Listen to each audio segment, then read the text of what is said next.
Studená vojna začala ešte predtým, ako som sa narodila, čiže hovorí sa o roku 1947 a skončila vlastne, keď som už bola dospelá, v roku 1991 po rozpade Sovietskeho zväzu, po páde Berlínskeho múru, čiže veľkú časť svojho života som prežila počas studenej vojny.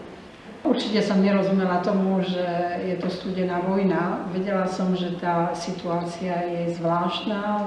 Rodičia, starí rodičia niektoré veci nehovorili nahlas, nepočúvali nahlas rádio, napríklad Rádio Sloboda, alebo Hlas Ameriky, alebo Slobodnú Európu. Čiže také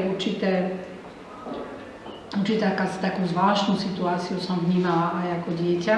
Samozrejme, že potom už ako som rástla, tak som vnímala aj tie ostatné okolnosti toho nekrvavého boja medzi Západom, ktorý bol reprezentovaný Spojenými štátmi a Sovietským zväzom.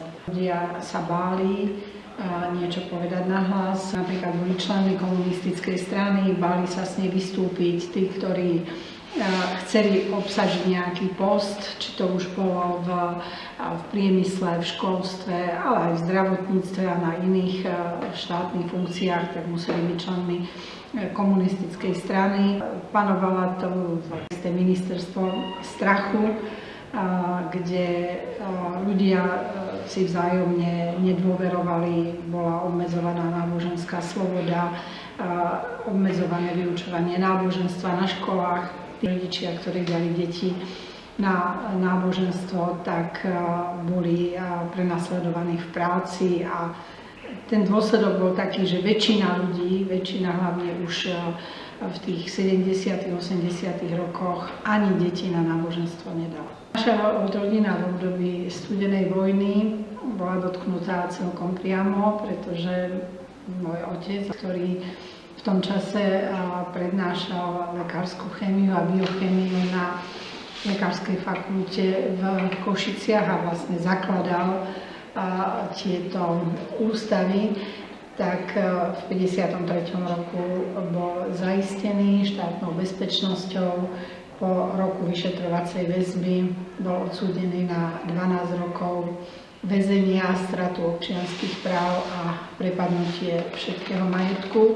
Čiže my sme doma zostali s našou maminou, 4 deti, ja som bola najstaršia, mala som 5 rokov a najmladší brat mal 6 mesiacov, čiže tú rodinu to ovplyvnilo skutočne veľmi, veľmi zblízka. My sme sa presťahovali s starým rodičom. Starý otec ako 70-ročný začal znovu chodiť do práce, aby uživil rodiny svojich 2 dcér, pretože aj moja krstná mama, mamičkina sestra, jej manžela takisto zavreli. A potom to pokračovalo aj v tých ďalších rokoch, pokiaľ sa týka prijímania na vysoké školy. V čase normalizácie v 70. rokoch môjho otca zbavili vedúceho postavenia na oddelení klinickej biochémie v Martine. A vlastne ten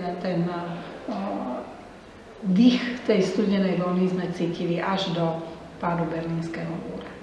To boli veľmi, veľmi nepríjemné a také ťažké a dojímavé zážitky, keď sme po návšteve vo väzení išli domov, keď sme sa lúčili s otcom, vedeli sme, že ho uvidíme ako deti až za pol roka na 1 hodinu, tak som to ja znášala veľmi zle. A ešte jeden taký silný zážitok, ktorý mám, je z časov normalizácie zo 70. rokov, kedy som obdivovala mojich rodičov, pretože otca vtedy zbavili primariátu, vedúceho postavenia na oddelení a povedali mu, že podmienka je, že prestane chodiť do kostola a stiahne svoju žiadosť o rehabilitáciu, lebo inak moja sestra neskončí vysokú školu. A môj otec im rovno na mieste povedal, že nezmení svoj život. A keď prišiel domov, tak my ako deti, už dospelé deti na vysokej škole, sme mu to nevyčítali. Sme vedeli, že tak, ako sa rozhodol, je to dobré. A on zase si bol istý, že to môže tomu riaditeľovi povedať na mieste a jeho deti mu to nebudú vyčítať. To je to, čo som si odniesla do života, že tá vzájomná dôvera medzi rodičmi a deťmi v takýchto ťažkých časoch bola veľmi dôležitá. Teraz je to možnosť informovanosti, vtedy ľudia nevedeli, nebola televízia, ani rádiové vlny neboli také rozvinuté, neboli sociálne siete, čiže teraz akákoľvek nespravodlivosť sa určite rozšíri oveľa viacej. Ľudia majú iný zmysel pre právny štát, iný zmysel pre dodržiavanie demokracie. Tie kontrolné mechanizmy sú oveľa lepšie, ale to neznamená, že aj v súčasnej dobe tu nie je istý zápas, možno by som to tak povedala, medzi takým ľavicovým liberalizmom a konzervativizmom, pretože vidíme, že aj v súčasnej dobe veriaci ľudia v viacerých štátoch, aj v Európskej únii, nemôžu celkom slobodne povedať svoj názor.